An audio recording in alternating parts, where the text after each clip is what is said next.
Sir, you're dressed like Kamala on purpose, aren't you? That's yes. Thank you. I just want to make sure. And let me be very clear. We're turning the page. Donald Trump wants us to go back to a place we used to be. Okay. And we're not going back. I mean, come on. Let me be very clear about that. Okay? He's so unserious. That's it. But thank you so much. Your support means so much. It's invaluable.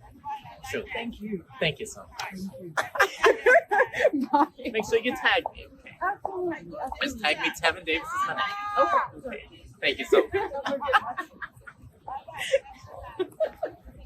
And before we get started, this one didn't make it in the last video, but I gotta put it somewhere.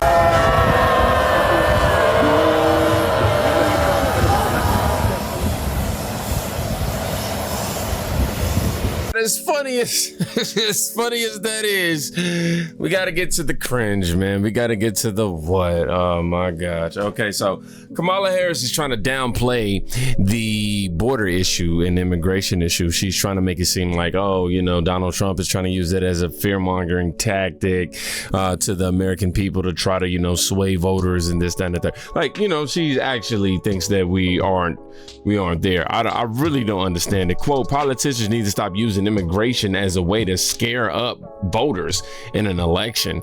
What? Like, come on.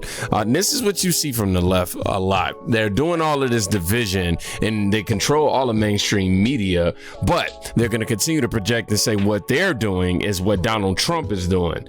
But because they control the mainstream media, they get to make it seem as, man, what? Subject. Politicians have got to stop treating immigration as an issue to scare up votes in an election.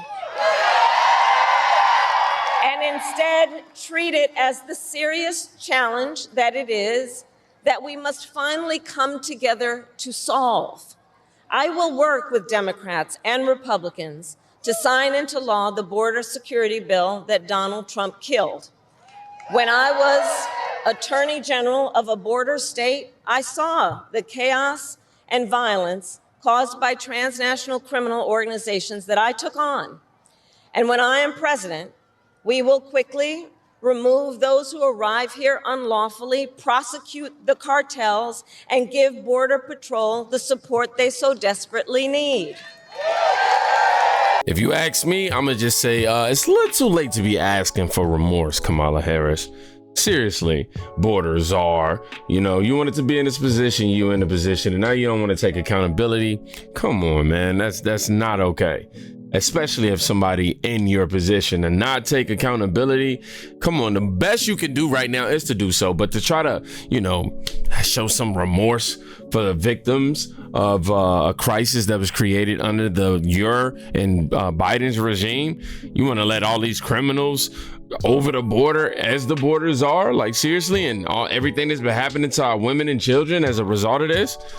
You know what I mean? Come on, man. Y'all flew him in. Y'all brought him in on boats. Y'all let him do whatever, man. Y'all let him walk over.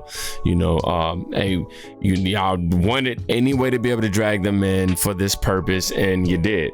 You gave them housing. You gave them food. You gave them medical attention, guaranteed jobs, and they spending that money like it ain't nothing.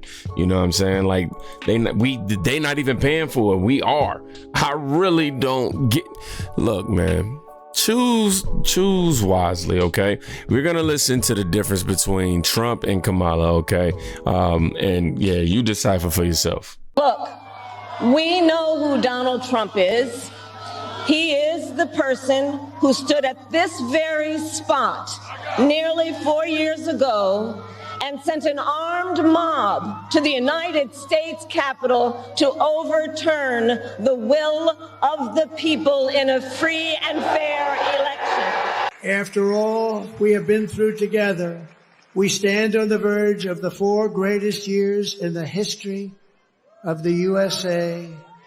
With your help from now until Election Day, we will restore America's promise. We will put America first. And we will take back the nation that we all love. We bleed the same blood. We share the same home. And we salute the same great American flag. We are one people, one family, and one glorious nation under God. We will never give in. We will never give up. We will never, ever back down. And we will never, ever, ever, ever surrender.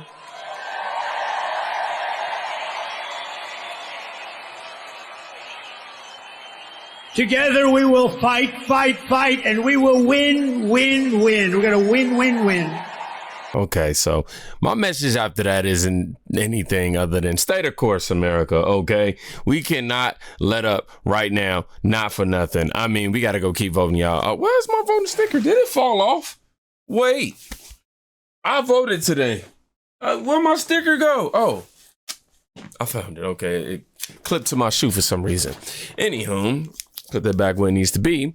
Kamala Harris, you know it's over for you when CNN has to admit it. Registration numbers, Harry. Yeah, Republicans have been registering voters in big, huge numbers. They have been gaining in party registration versus the Democrats in the swing states with party registration. We're talking Arizona. I think it's a 5-point. They've expanded their lead from 5 points from where it was back in 2020. How about Nevada? Big Republican registrations there. They like the early vote. How about North Carolina? Big Republican registration gains. How about Pennsylvania? We spoke about it before a few months ago. Big Republican Party registration gains versus from where they were 4 years ago. So Republicans are putting more Republicans in the electorate. The Democratic number versus the Republican number has shrunk. And so the bottom line is, if Republicans win, come next week, Donald Trump comes next week, the signs all along will have been obvious. We would look at the right direction being very low, Joe Biden's approval rating being very low, and Republicans really registering numbers. You can't say you weren't warned. It was sad when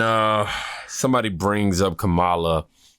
It's odd, right? There's a lot of things that come to mind, and then there's like nothing that comes to mind at the same exact time. Anybody understand what I'm saying? I know it's like a direct contradiction that don't make sense, but it's a feeling that you can understand. Am I making sense? Let me know in the comments right now. But Kamala Harris, remember, y'all trying to ask for another 4 years of this, right? She was asked if she regrets anything that, or if she would have done anything differently while, under Joe Biden. And this was her response. Would you have done something differently than President Biden during the past 4 years? There is not a thing that comes to mind. I stood there on the tarmac watching you check your watch. The chaotic and deadly U.S. evacuation from Afghanistan stunned Americans and the world and cost the lives of 13 U.S. soldiers. Would you have done something differently? There is not a thing that comes to mind. More than 13,000 illegal immigrants convicted of murder have been caught at the border and then released into the United States. An Afghan national is in custody today after being accused of plotting an election day terrorist attack. The suspect entered the U.S. on a special immigrant visa. Gut-wrenching new details in the murder of Georgia nursing student Laken Riley. The illegal immigrant suspect, who cops say committed the heinous murder, is a Venezuelan national who crossed the unsecured southern border back in 2022. 2 men investigators say are in the country illegally from Venezuela are charged with capital murder in the death of Jocelyn Nungaray. A fifth illegal immigrant accused of attacking 2 New York City police officers over the weekend showed no remorse or regret. Would you have done something differently? There is not a thing that comes to mind. Only 18% say the economy is in excellent or good condition. U.S. inflation has hit a new 40-year high, increasing by 9.1% over the financial year. The cost of homes have spiked. Home buyers need to earn 80% more than they did in 2020 to afford a house. Were you the last person in the room? Yes. Kamala is the most unlikable, hate-filled person to ever run for presidency, if you ask me. And it's hard to knock off Hillary Clinton off that pedestal. I'm just saying.